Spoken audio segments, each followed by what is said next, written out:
నిన్న అశోక్ నగర్లో సురేఖ అనేటటువంటి చెల్లె కామారెడ్డి జిల్లా గాంధారి మండలం సోమారం తండకు చెందినటువంటి చెల్లె చనిపోయింది. అమ్మాయి ఎన్నో కళలు కానీ అశోక్ నగర్కి వచ్చింది.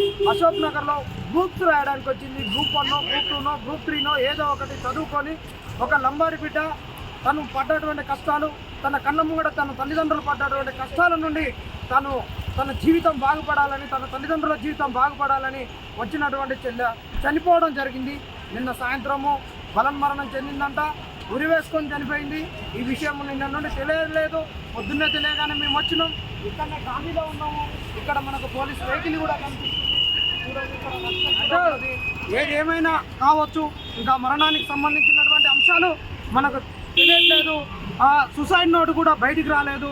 ఎవరైనా చనిపోయినప్పుడు సూసైడ్ నోట్ ఉంటుంది. ఎందుకంటే మనం తెలంగాణ ఉద్యమం నుంచి మొన్న చెల్లె ప్రవళిక మరణాన్ని వరకు చూసినాము.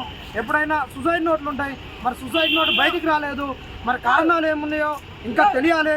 పోలీసులు తెలియజేయాల్సిన అవసరం ఉన్నది. మరి కానీ ఏ నిరుద్యోగులు కూడా, ఏ అన్నదమ్ములు, అక్క చెల్లెలు ఎవరు కూడా మీరు ఇలాంటి బలన్మరణాలకు పాల్పడొద్దని నిరుద్యోగుల తరఫున 2 చేతులు అయితే దండం పెడుతున్నాం. విషయం అనేది పారదర్శకంగా తెలియాలి. పోలీసుల పహారలో ఇప్పుడు ఆ చెల్లె యొక్క మృతదేహం ఉన్నది. పోస్ట్ మార్టం కొరకు ఉన్నారు. మరి విషయాలు ఏదైనా తొందరగా తెలియాలి. నిరుద్యోగులు అధైర్యపడద్దు, చనిపోవద్దు. ప్రభుత్వం గుర్తుపెట్టుకో, ఇప్పటికైనా ఎస్సీ వర్గీకరణ వల్ల నోటిఫికేషన్ ఆపొద్దు. నిరుద్యోగులకు ఇస్తున్నటువంటి ఉద్యోగాలు ఇవ్వాలి. జాబ్ క్యాలెండర్ని ఆపొద్దు. ఈ విధంగా మరణాలు జరగొద్దు. ఏదున్నా కానీ తొందర ఇవ్వాలి. ఇప్పటికే చాలా మంది పిల్లలు కూడా మొన్న వచ్చిన పేపర్లతోటి వాటితోటి కొద్ది సంఖ్యతోటి చాలా ఇబ్బందులకు గురవుతారు, సతమతం అవుతారు.